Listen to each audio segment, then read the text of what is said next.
I've been known by a lot of names in ham radio. Appliance operator, not been known to be a real ham from the old men. I've been called an old man, which is sort of true. And my wife's favorite, 10-4 good buddy. But today, I think I'm gonna be a lazy dog.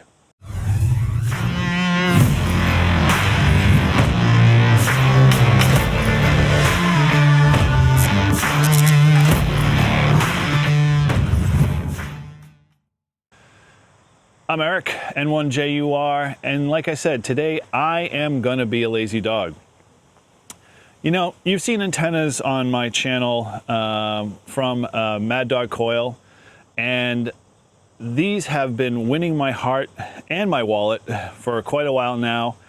This one happens to be the Mad Dog Coils 80. I've had giveaways for the 40 and been putting Mad Dog Coils in my bag for quite a while.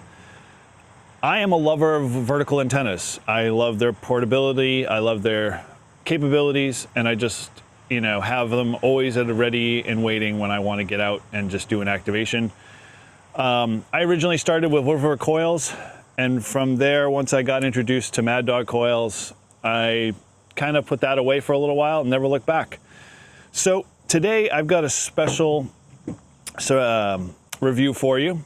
We are going to be doing a dual review. Primarily, Marty has sent me over, or I have purchased this directly, his Mad Dog Coils Little Dog 40.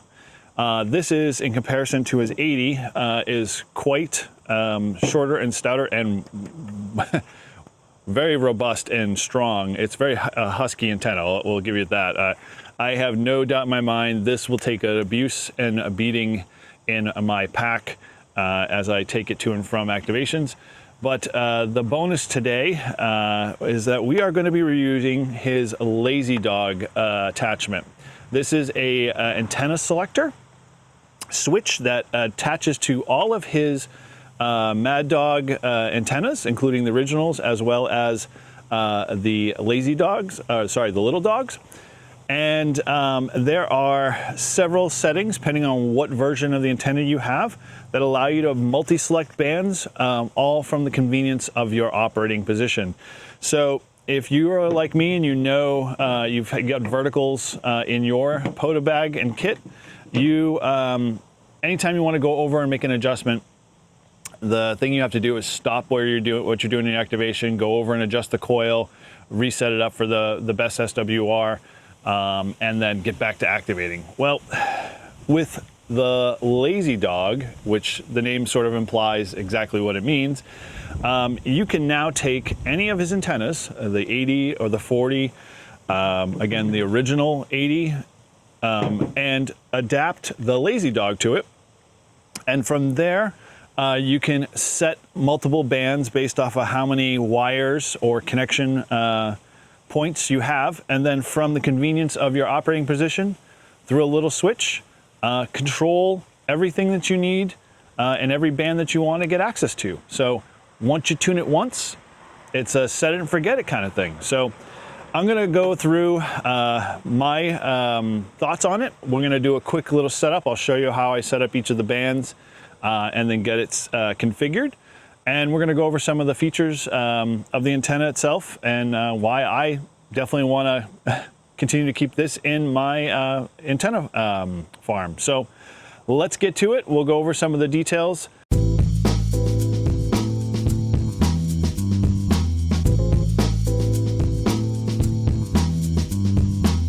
couple of things you're going to need when you order it. You obviously want to order multiple collars. And you can get a free additional collar if you put in the notes section on your order, my call sign N1JUR, and Marty will ship you out a free collar for whatever antenna version you get. And then if you do order the Lazy Dog version, you're going to obviously have to do a little bit of soldering, as Marty will ship out several of these connectors for you to solder, and the bare ends will be basically tinned for you to be able to solder them to the board. And we'll go over in a little bit more detail of the interior itself. But as you can see, each of those points are soldered to a relay inside that corresponds to obviously a number in the order here for you to be able to switch to whatever band you want to do. And this case basically is then tied into a Cat 5 cable, and any Cat 5 cable will work, preferably something of the Amazon variety that you can get. What I have done is I have added my cable and taped it to my coax, so the cable itself follows the coax to the antenna. You are going to also need a additional 12-volt battery in some form or fashion. I have my Bioenno 4.5 hour amp battery, and that is just going to provide the voltage for this device to plug in and get energized. One of the things that you might want to do in your POTA kit that I will definitely be doing is including basically a distribution block. You can get a bunch of those all online, or you can build one yourself. I've seen a few out there. And then that way you can use your existing battery to power this on the switch. And so on the switch itself, you'll see that there is settings 0 through 5. 0 is the open or common circuit that you would set, and 5 is obviously corresponding to the 5th relay in the antenna. Now, Marty suggests, obviously, with this antenna, or actually in any time you're using the Lazy Dog with any of his antennas, that, and you can find out more on his website about this. He has created a good tutorial on how to set these up. However, he recommends that for something, say like the original, this Little Dog 40, that trying to get 3 collars on here is going to be nearly impossible to, make it successfully work. So you kind of, as you set these things up, need to consider what bands you want to play on and how many bands you want to have the selectors. But you can select up to 5 other connections or 5 other bands within the selector. So you're not really limited per se, or you're only limited to how many wires you actually solder to the board. Now, his Lazy Dog can be connected to any one of his coils, either with a little bit of Velcro. I've used some double-sided 3M tape here on mine because this is going to stay with my Little Dog, and I'll pick up another one for like my 80 and another 40 in the future, and I'll be able to use more of the bands that way. Now, to be able to adapt it to any situation. Now, I bought this, he comes in both metric Freedom unit sizes, so you can get the 1/4, 20, 3/8 thread for most of the antennas that we use, like MFJ or anything from Res or all the likes that are out there. And he also makes it very adaptable. So if you are a person like myself and you run ground radials and you want to have your separate set because you tie those to the base, he has a bypass for that capability. If you want to, use his existing ground radial connection, he has that built right into the antenna itself. He has BNC capabilities. Based off the size of the coil base, I don't think he can get an SO239 in there, but BNC is perfect. You just have to carry an adapter with you. And then you can also, in all of his designs, you can adapt the top of the coil as an additional band here. So say, and what he suggests and what I've run in the past is that I'll run this 17 meters, this 20 meters, and this 40 meters to give me my 3 bands that I want, or 15 meters, 20 and 40. But it's very configurable based off of what bands you want to get set up with it and how you want to configure it, so you don't lose any, we'll say, capabilities because of a limitation of the antenna physical design or whatever. So yeah, I really truly love these antennas. These have been just really great in terms of being able to be adjustable and configurable for whatever I want my situation to be. So yeah, let's get to it. We're gonna set this up. I'm gonna show you how to configure a couple of the bands. show you the SWR on it, and then we're going to take a, make a couple contacts on the air with it.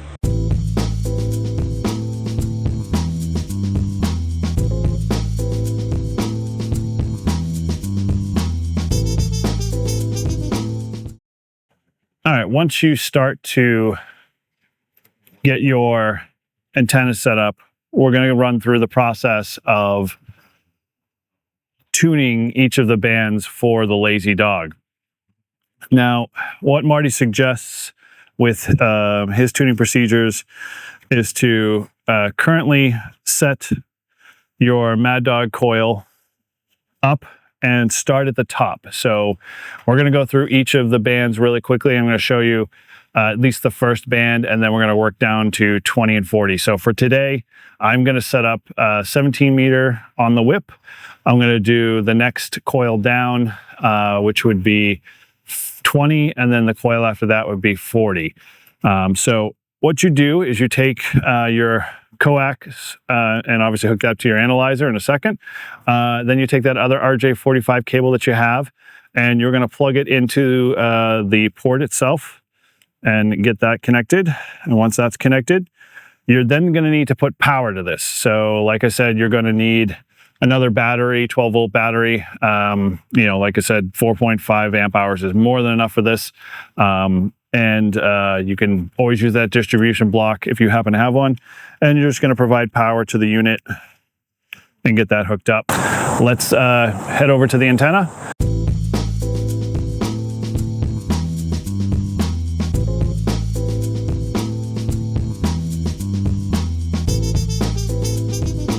Camera over here, I've got a second screen of another camera on the control box and the SWR meter. I'm going to adjust my antenna starting from the top and working down. So you're going to start with the whip, and then you're going to work down the other coils. And now you got to remember as well, as the Mad Dog Coil Lazy Dog is structured, that switch 1 is at the very bottom and switch 5 is at the very top.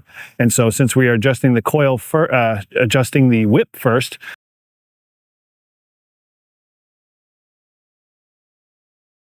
tune the 20 meter collar here. And so based off the design, that's 17. The next collar down is 20. So let's go over to the switch here, and we're going to turn the switch to the third position. And I'm going to set the analyzer to 20 meter band here. We are currently seeing an SWR of about 2.2 to 1. So I can clean that up just a little bit here, and I'll just do a quick adjustment on the collar and spin this a little bit left or right to see where we're at. 2.2. So a lot of that can be kind of cleaned up a little bit, obviously with a tuner.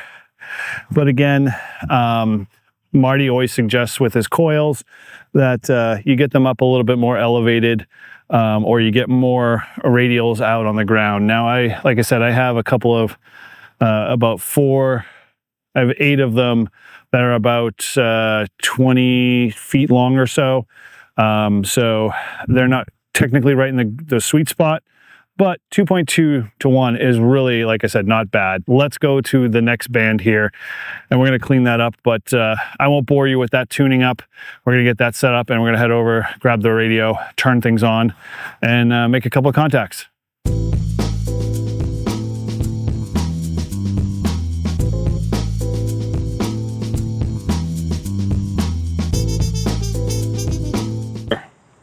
Overall, we're just going to spin the dial a little bit. So I'm going to try 40 first, see what's on 40. There's 3 stations on 40 currently in the mix. I don't know if you can see that.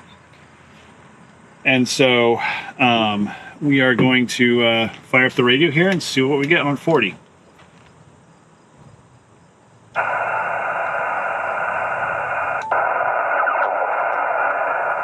And so we are currently set to the dial here on the Mad Dog Lazy Dog to 40. And so let's just check the SWR real quick.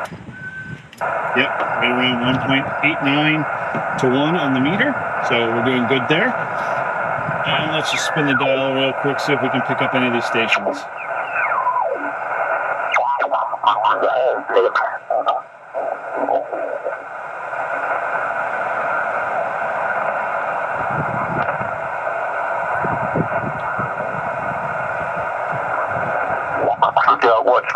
to question the result.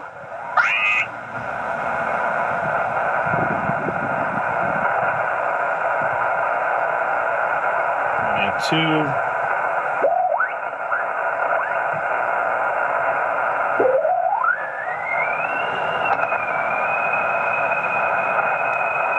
So we're definitely hearing stations on 40 here.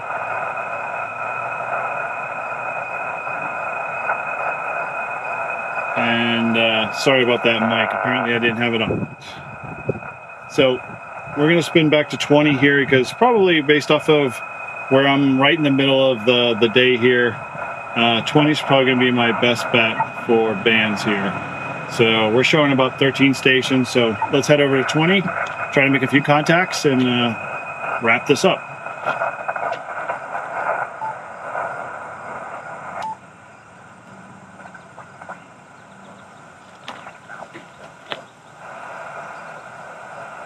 So 40 is pretty quiet. See if we can find this one station here. What copy? Kilo Juliet 5, Echo, X-ray Juliet. You're about to box up. Looks like Michigan. Thanks, West Arkansas. Thanks for stopping by. Sure, the Park to park, park to park, park to park. Yeah.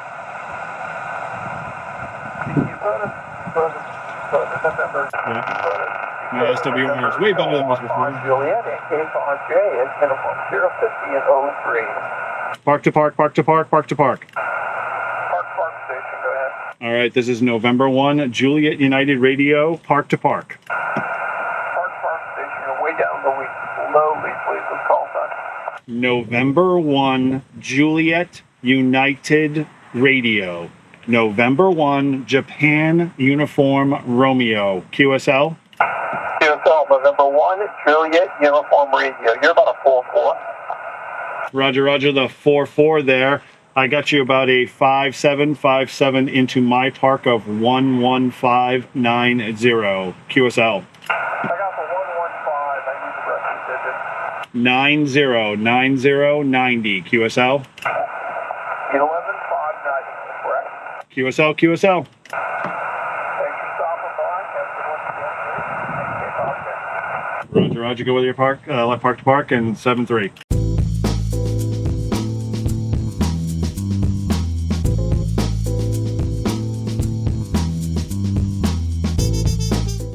All right, so here's my thoughts on the Little Dog and Lazy Dog. Little Dog, again, always a great vertical. If you're looking for a well-built, rebuildable vertical, then you can't go wrong with the Mad Dog. You can learn more about all of his antennas over at maddogcoils.au. I'll leave a link down below just in case I got that wrong. But here are my thoughts on the Lazy Dog. Now, if you are a wire antenna guy and that's what you use out in the field, then really, as long as you have a resonant wire antenna, you're going to get all of the capabilities to be able to switch bands without any major issue moving up and down in frequency with whatever you have currently in front of you. But if you're like me, you're a vertical person, you like setting up verticals, you like the challenge they sort of bring, and you know how to tune them well. Like if you're Wolf River Coils, Mad Dog Coils, Res, all of those guys, once you've learned their strategy to tuning their antennas, well, it becomes really easy to be able to tune their antennas. But it's also a hassle too when you have to struggle to get up from your operating position, first world problem, I know, to adjust your next band that you want to go to.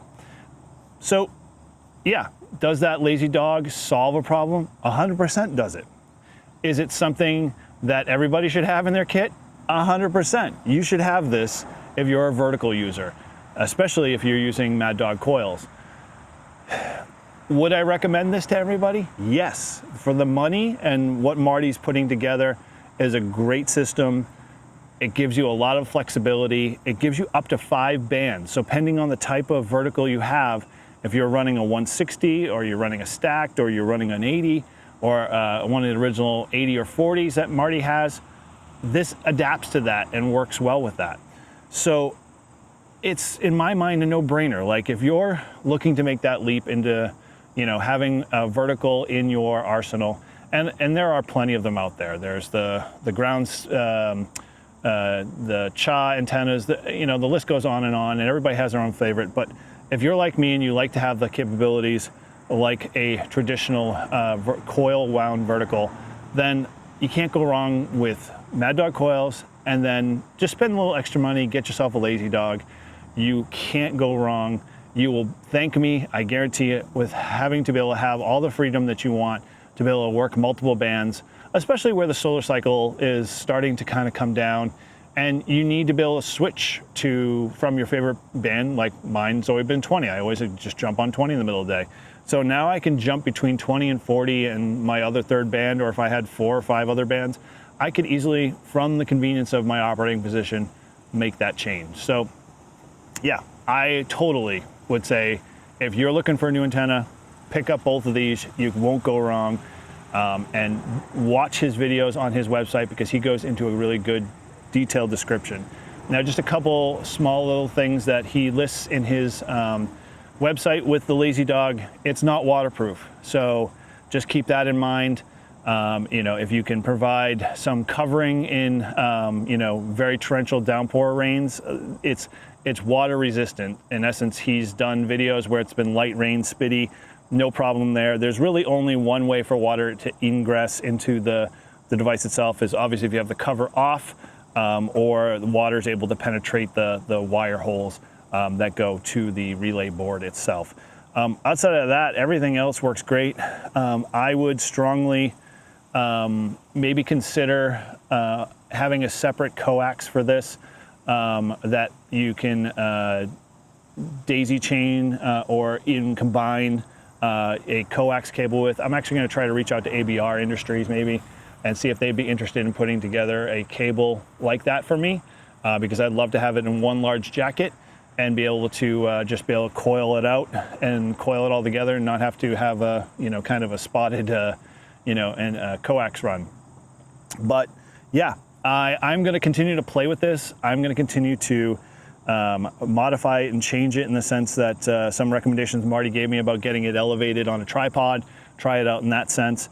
Maybe get more of a ground field, radial field setup that I like.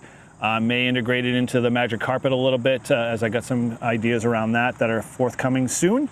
But yeah, that's what I think about it. You know, run out, get yourself a vertical. If you're looking to shop for a new vertical in the market and you want something like a Wolf River coil, then this is something that can't be beat.